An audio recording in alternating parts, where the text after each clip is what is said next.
Hello, welcome to my channel. If you're new here, I share homeschool content, and today I'm going to show you what I've started filling in my planner as I continue preparing for the upcoming school year, which will be 5th grade for us this year, our 6th year homeschooling. So I've done a planner flip through, so you can check out that video if you want to see things maybe in more detail. It could be the same as this. I think I'm just going to do a high level of what I've started filling in so far and what I've added. And so the very first thing that I've added is these pocket folders. It's an adhesive sticker folder, and so I added one on both covers. And this is where I keep this little highlighter key that I use when I'm reverse planning. It helps me quickly identify each subject, and I also just think it looks pretty. But I'll usually batch my like by subject. So ELA, like spelling, literature, grammar, I'll have like similar colors, and so I know right away by glancing at it it's ELA, and then with further inspection and the different colors, I can tell like there are different lessons that are in that section. I also filled in our core values page. This is something that we read together to kick off our school year every year.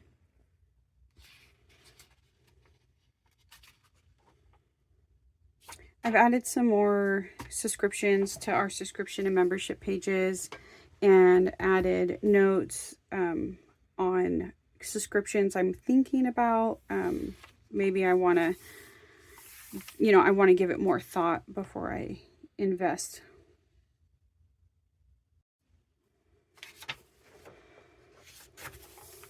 I haven't added much to these pages, just a couple of new digital setups that I need to do for the year. A couple of things on my to-do list, but not much. I haven't added any of the funds to the funds page.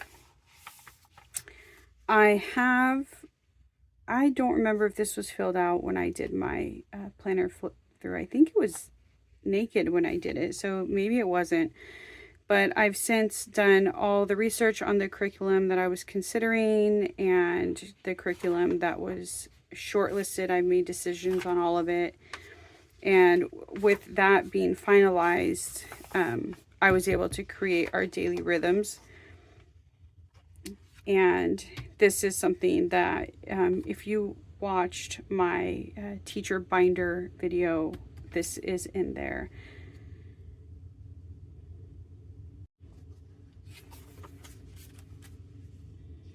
So this is semester 1, and then I'll fill this out for semester 2 when I know what I'm going to use for sure. I used to pre-fill this out and then learned that we changed things too much, and so it just became a headache. So now I fill it out closer to. I started filling in some of the monthly learning connections. So these are our monthly themes, topics, and field trip ideas. So I started kind of filling these in.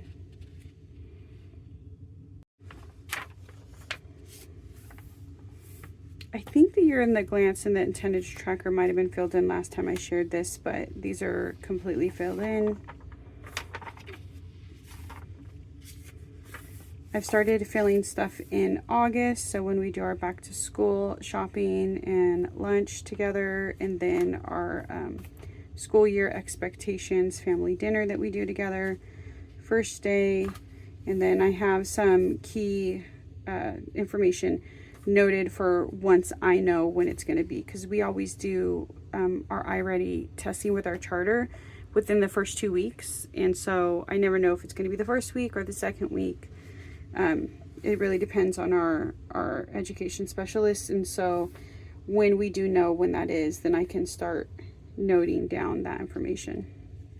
I haven't filled out anything for our hopes or intentions, or goals or notes for August yet. But I did in this reflection area, we are switching our spelling curriculum. So we use spelling connections, which we absolutely love, but I really wanted to beef up her spelling just because that's an area she's always been a little bit behind in, and she just doesn't really apply herself for some reason. Like if I really like have her sit down and think it through and take her time with it, she does okay, but like for whatever reason she just kind of rushes. I'm gonna have her probably tested this year to see if she has dyslexia, because there are some signals of that potentially going on. But we did try to beef up her spelling with a curriculum called Mega Words, and that ended up not working out for us. It ended up, she really struggled with that curriculum, and not with the content, but not the spelling aspect of it. She would just get very, very frustrated if she didn't know like what a word meant, like the vocab of a word.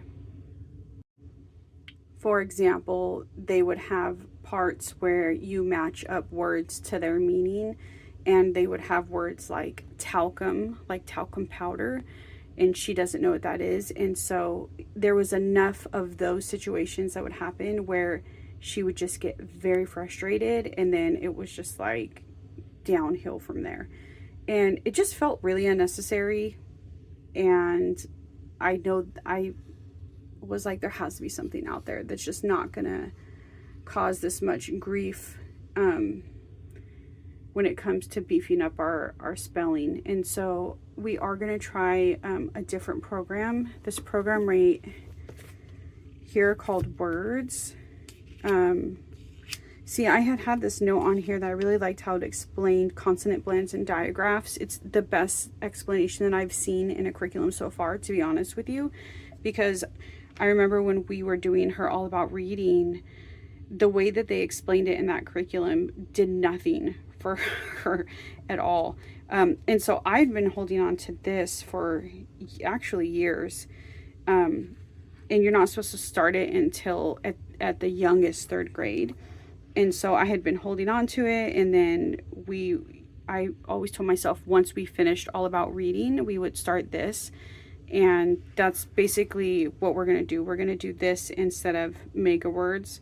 And so that's what I noted in here, that we're switching to this. And so this is, I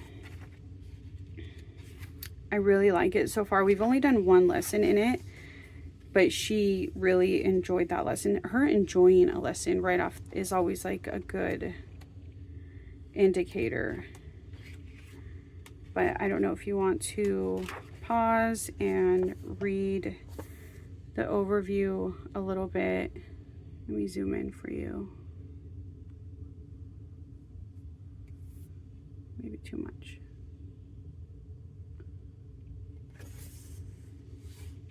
Pause and get that.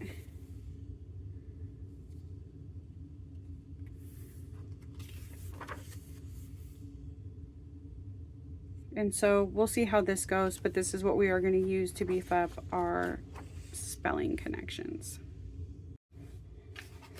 And then the only other thing that I've filled out is I started filling out our subjects on the side.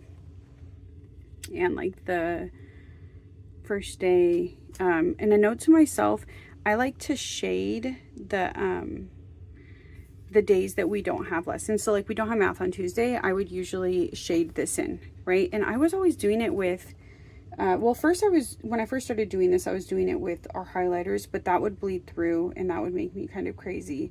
So then I switched to what they call Bible highlighters. And it's like a gel, like a kind of like a crayon, like a mix between a crayon and just a really soft pigmented medium. And I would switch to these, and I liked these were great. But I think I'm going to try colored pencils this year. I saw somebody using colored pencils in their planner, and I just thought, why the heck don't I do that? Because I use colored pencils almost every day. And so just a note to myself that on days that we don't have anything planned to use color pencils to shade. And that's it. That's all I have filled out in my planner so far. I'll keep sharing as I build it out. It'll mostly be after school starts because I reverse plan for the most part in here. And if you made it this far, thank you so much for watching. I appreciate you. And until the next time, bye.